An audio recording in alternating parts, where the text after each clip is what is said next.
चंद्रयान 3 जल्द ही इतिहास रचने वाला है। अब की बार भारत चांद को मुट्ठी में कर ही लेगा। चंद्रयान 3 मिशन की सफलता से इतिहास रचेगा भारत। जी हाँ दोस्तों, इसी महीने के 14 तारीख को चंद्रयान 3 की चांद यात्रा शुरू हो जाएगी और इस बार चंद्रयान मिशन पूरी दुनिया को दिखा देगा कि भारत स्पेस टेक्नोलॉजी में सबसे आगे है। तो चलिए आज की इस वीडियो में चंद्रयान 3 के बारे में पूरी जानकारी देते हैं। नमस्कार दोस्तों, एज ऑफ ज्ञान में आपका स्वागत है।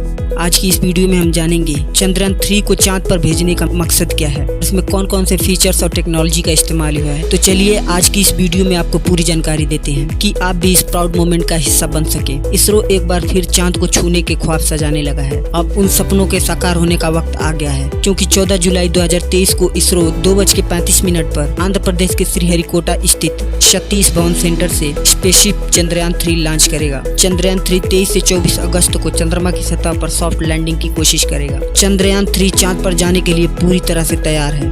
कुछ दिन पहले ही लॉन्चिंग व्हीकल LVM-3 में फिट किया जा चुका है। चंद्रयान का कुल बजट 651 करोड़ रुपए के आसपास है। अगर चंद्रयान 3 का लैंडर चांद पर उतरने में सफल होता है तो भारत ऐसा करने वाला चौथा देश बन जाएगा। इससे पहले अमेरिका, रूस, चीन चंद्रमा पर अपने एयरक्राफ्ट उतार चुके हैं। प्रत्येक भारतीय के साथ पूरी दुनिया की निगाहें टिकी हैं इस पर।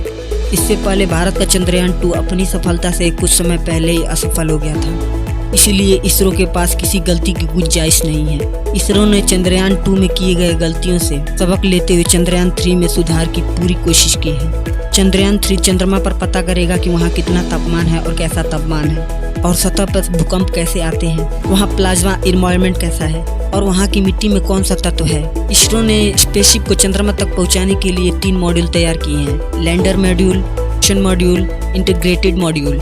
प्रोपल्शन मॉड्यूल स्पेस को उड़ाने वाला हिस्सा होता है। ये एक बॉक्स के जैसा स्ट्रक्चर होता है। इसके एक तरफ ऊर्जा के लिए सोलर पैनल लगे हैं। ये ऑर्बिट की तरह ही चांद के चक्कर लगाएगा और लैंडर इसरो के बीच कम्युनिकेशन क्लियर रिले का काम करेगा। इसके ऊपर एक बड़ा सा लैंडर स्ट्रक्चर है, जिसके ऊपर का एक हिस्सा इंटर मॉड्यूल अडेप्टर कोन कहा जाता है। ये लैंडर को माउंट करने का काम करता है। ये स्पेसशिप को चांद पर लैंड कराने वाला हिस्सा है। इसमें 4 पैर भी होते हैं और इसमें लैंडिंग क्लस्टर भी होगा, जो इसे ठीक से लैंड करने में मदद करेगा। लैंडर का वजन 7552 किलोग्राम है। रोवर ये भी एक इम्पोर्टेंट मॉड्यूल है। ये चंद्रमा पर घूमकर जानकारी इकट्ठा करने वाला हिस्सा है। इसका वजन 26 किलोग्राम रखा गया है। इसके साइड में सोलर पैनल लगे होंगे, जो इसे काम करने के लिए एनर्जी प्रदान करेंगे। चंद्रयान 2 में इन तीनों हिस्सों के अलावा एक हिस्सा और भी था, जिसे ऑर्बिटर कहा जाता है, जिसे इस बार नहीं भेजा जा रहा है। चंद्रयान 2 का ऑर्बिटर पहले से ही चंद्रमा की परिक्रमा कर रहा है। अब इसरो इसका इस्तेमाल चंद्रयान 3 में करेगा।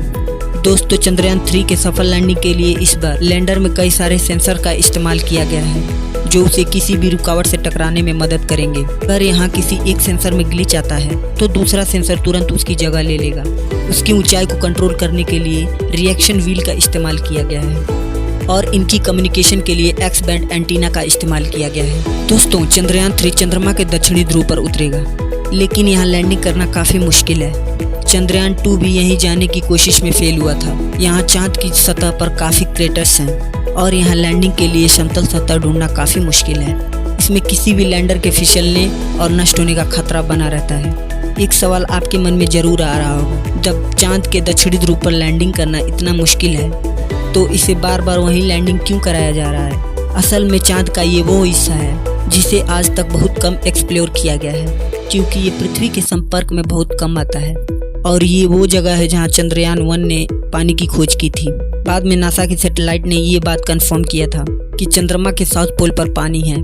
वहाँ ऐसे क्रेटर्स है जिन पर सूरज की रोशनी नहीं पड़ती। इसी वजह से ये सूरज की रेडिएशन से बचे रहते हैं। यही कारण है कि यहाँ जीवन के अंश भी मिल सकते हैं। ये बहुत बड़ी खोज होगी अगर हुई तो, इसलिए चंद्रयान 3 को इसी हिस्से पर लैंड कराने की कोशिश की जाएगी। चंद्रयान 2 भी यही लैंड करने की कोशिश कर रहा था, लेकिन वो असफल हो गया। चंद्रयान 3 के लैंडर का नाम विक्रम ही होगा, जो भारतीय अंतरिक्ष कार्य के पिता विक्रम साराभाई के नाम पर रखा गया है। इसके रोवर का नाम प्रज्ञान ही होगा। ये रोवर बिल्कुल चंद्रयान 2 की तरह चांद की सतह पर उतार दिया जाएगा। ये 6 पहियों वाला एक आयताकार रोवर होगा। इसमें कई सारे नेविगेशन कैमराज होंगे, जिसमें पावर के लिए सोलर पैनल और कम्युनिकेशन के लिए एंटीना भी मौजूद है। रोवर पहले लैंडर को डाटा ट्रांसफर करेगा और लैंडर प्रोपल्शन मॉड्यूल को डेटा भेजेगा। उसके बाद इसरो तक डेटा पहुंच जाएगा।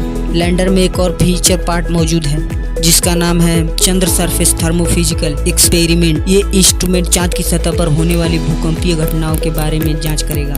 इसके साथ ही रंभा नाम का एक ऐसा इंस्ट्रूमेंट है जो चांद की सतह में गैसों और प्लाज्मा की जांच करेगा। लैंडर में passive laser retro reflector arrange मौजूद है। ये इंस्ट्रूमेंट नासा की तरफ से मिला है। ये चांद और सूरज के बीच सही दूरी नापने के लिए बनाया गया है।